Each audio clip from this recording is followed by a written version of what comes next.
wabarakatuh. Perkenalkan, nama saya Nur Nalisa Ada dari jurusan Administrasi Bisnis, Prodi D4 Administrasi Bisnis Terapan, kelas ABT1B, Politeknik Negeri Semarang. Pada kesempatan kali ini, saya akan membahas mengenai akuntansi konsolidasi. Nah, apa sih akuntansi konsolidasi itu? Apa kalian udah tahu? Langsung saja kita simak ke penjelasannya ya. Laporan keuangan konsolidasi. Definisi penting. Definisi laporan keuangan. Berkas yang berisi pencatatan uang. Maksudnya adalah laporan yang berisi segala macam transaksi yang melibatkan uang, baik transaksi pembelian maupun penjualan dan kredit. Biasanya laporan ini dibuat dalam periode tertentu. Definisi akuntansi. Suatu proses yang diawali dengan mencatat, mengelompokkan, mengolah, menyajikan data, serta mencatat transaksi yang berhubungan dengan keuangan sehingga informasi tersebut dapat digunakan oleh seseorang yang ahli di bidangnya dan menjadi bahan untuk mengambil suatu keputusan. Definisi konsolidasi. Suatu tindakan atau juga upaya untuk menyatukan atau juga memperkuat serta memperteguh hubungan antara dua kelompok bahkan lebih sehingga terbentuknya sebuah persatuan yang lebih kuat.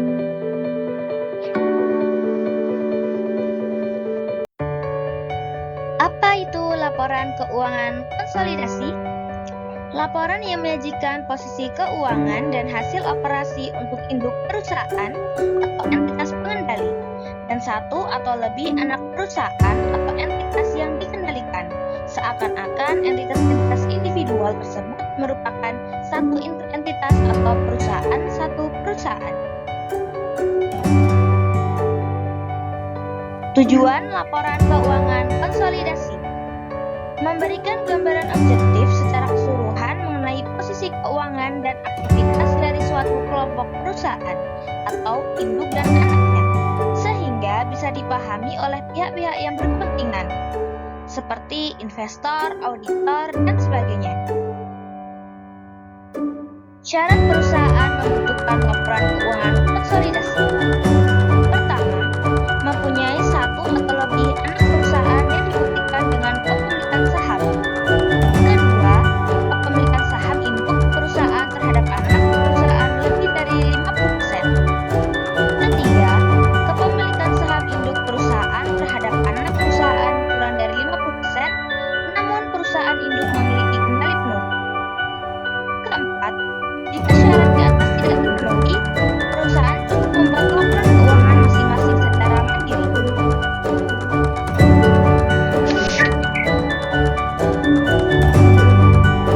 Manfaat laporan keuangan konsolidasi.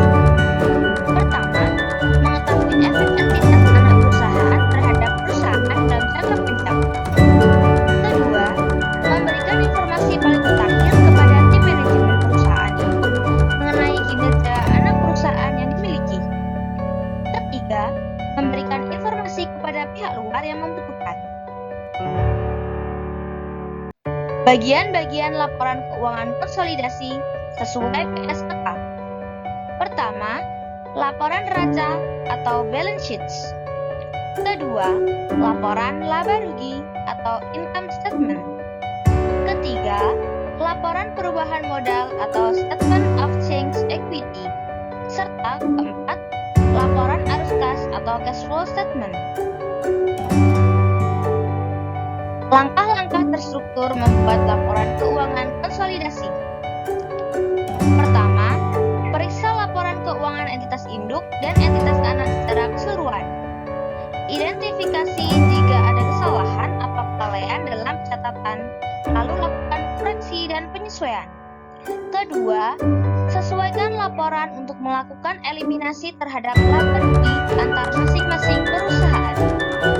Ketiga, eliminasi penghasilan dan dividen dari anak perusahaan serta kembalikan saldo akun investasi di anak perusahaan saldo ketika awal periode.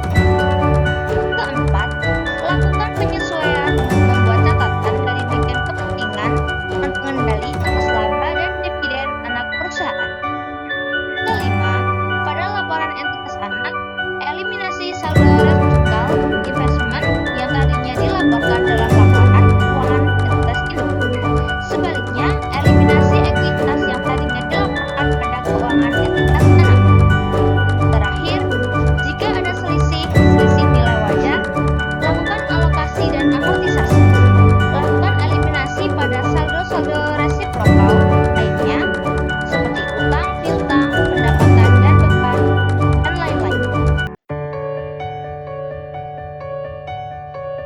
Catatan penting.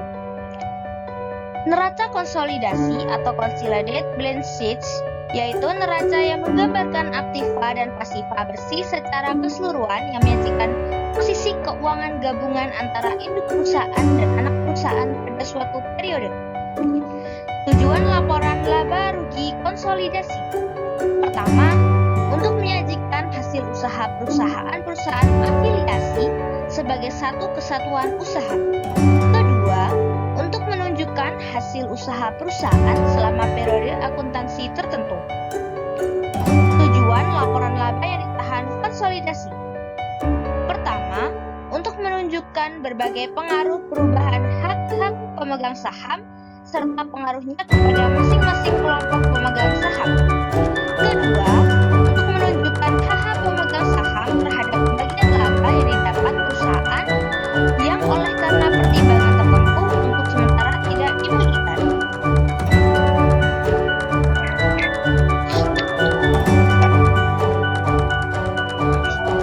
Pemegang saham pada perusahaan konsolidasi. Pertama, pemegang saham mayoritas atau controlling interest. Kedua, pemegang saham minoritas atau minority interest. Dalam penyusunan laporan keuangan konsolidasi antara induk perusahaan dan anak perusahaan dapat digunakan 3 metode, yaitu pertama, metode entitas atau equity method, yaitu konsep dasar dari metode entitas pada dasarnya memandang investasi induk perusahaan terhadap anak perusahaan sebagai sesuatu penyertaan modal, sehingga jika aktiva bersih anak perusahaan berubah karena kegiatan operasionalnya, secara otomatis akan menyebabkan perubahan pada nilai investasi induk perusahaan. Kedua, metode harga perolehan atau cost method, yaitu metode pencatatan investasi yang pada awal perolehan investasi, investor mencatat investasi sebesar biayanya atau historical cost accounting. Dividen maupun distribusi laba dicatat sebagai penghasilan. Namun, apabila dividen yang diterima melebihi bagian investor atas laba invest, dipandang sebagai pemulihan investasi dan dicatat sebagai pengurang investasi. Ketiga, metode ekuitas tidak lengkap, yaitu jika metode ekuitas diterapkan secara benar, laba bersih perusahaan induk adalah sama dengan laba bersih konsolidasi, dan saldo laba perusahaan induk adalah sama dengan saldo laba konsolidasi. Persamaan jumlah laba dan saldo laba perusahaan induk dan konsolidasi ini tidak selalu ada. Persamaan tersebut tidak ada jika metode ekuitas diterapkan tidak secara benar atau jika akuntansi metode biaya digunakan untuk investasi perusahaan anak. Contoh neraca konsolidasi.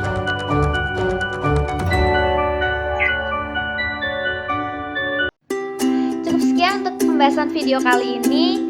Semoga video kali ini dapat mempermudah kalian untuk belajar akuntansi dan juga membuat kalian lebih semangat belajar.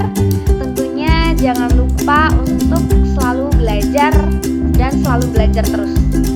Terima kasih. Wassalamualaikum warahmatullahi wabarakatuh.